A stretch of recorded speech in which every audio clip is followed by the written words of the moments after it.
की भूमि में भी देश के सीएम और प्रधानमंत्री और राष्ट्रपति हमारे भाइयों में से ही कोई ना कोई बनना चाहिए। तो मैं यही कहकर अपनी वाणी को विराम दूंगी। अपनी महिलाओं को कहूंगी कि बेटियों को पढ़ाएं, खूब पढ़ाएं, बहनों को पढ़ाएं। जब भी हमारा देश, हमारा समाज आगे बढ़ पाएगा, समाज में एक नई छाप छोड़ पाएंगे। आप लोगों से कहूंगी, नया समाज है, नए हम लोग अग्रसर रूप में आगे आकर आगे बढ़ रहे हैं। आप लोगों को अपनी छाप छोड़नी है। अगर इस समाज में भी नहीं छोड़ पाए तो आगे कई पीढ़ी पूछेंगी हमसे कि हमारे पूर्वजों ने अपनी छाप क्यों नहीं छोड़ पाए। आज ये पूछते हैं कि गुर्जर कौन है। जीवन में ये मत करने देना कि लोग खड़े होकर पूछें कि गुर्जरों के पास क्या शिक्षा है, क्या आगे गुर्जर बढ़ सकते हैं। गुर्जर ही आगे बढ़ सकते हैं, गुर्जरों के घर में ही शिक्षा है और गुर्जरों की महिलाएं और बेटियां ही पढ़ती हैं और बहुत ताकतवर रूप में आगे बढ़ रही हैं। आप लोगों को बस सहयोग की जरूरत है, एक दूसरे का हाथ में हाथ डालकर आगे बढ़ाने की जरूरत है। बहुत बहुत धन्यवाद। जय गुर्जर।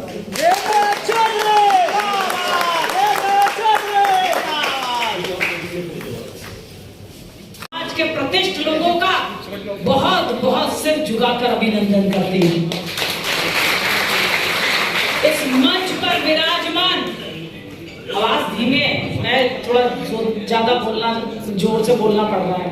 थोड़ा माइक वाले भाई भैया इसकी आवाज को तेज करो।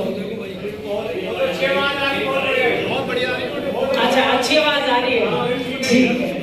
इस मंच पर विराजमान, थोड़ा साइड हो जाना, साइड पर, जो परिचय के मोहताज नहीं है, मेरे बड़े भाई, आदर से, दिल से आदर सम्मान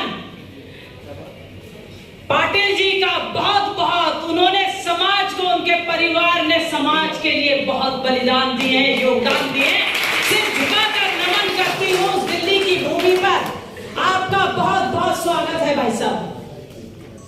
इस मंच पर विराजमान गोपीचंद गुर्जर जी, जिनसे ये गुर्जर महासभा चलती है और चली है, और अब मगर बूढ़े कंधे हो गए हैं, अब भी इतना दम है कि इसको आज तक चलाने का दम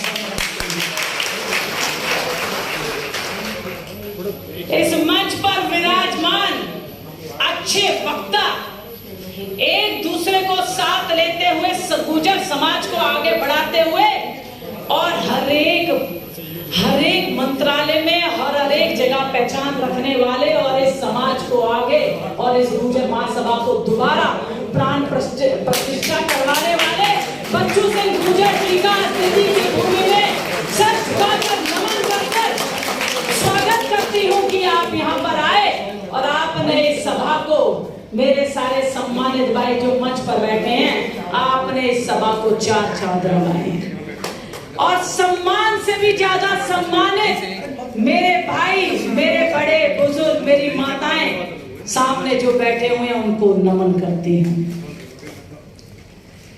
ये समाज वीरों का है, वीरांगनाओं का है। इस समाज का परिचय देने की जरूरत नहीं है कि हम कितना समाज में और इस देश में हिस्सेदारी है।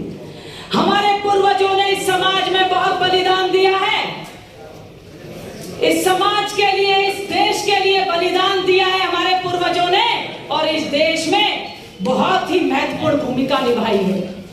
मगर बड़ा मन निराश होता है जब राजनीति की भूमिका के बारे में बात करते हैं तो हम लोगों के लिए कमी लगती है कि बहुत सी जगह हम लोगों को आगे बढ़ाया नहीं जाता। जहां धन की कमी नहीं है, जहां वीरों की कमी नहीं है, जहां ताकत की कमी नहीं है, जब भी हमारा समाज राजनीतिक प्रतिष्ठा और राजनीतिक बल से पीछे क्यों रह जाता है, ये मन में पीड़ा होती है बार बार।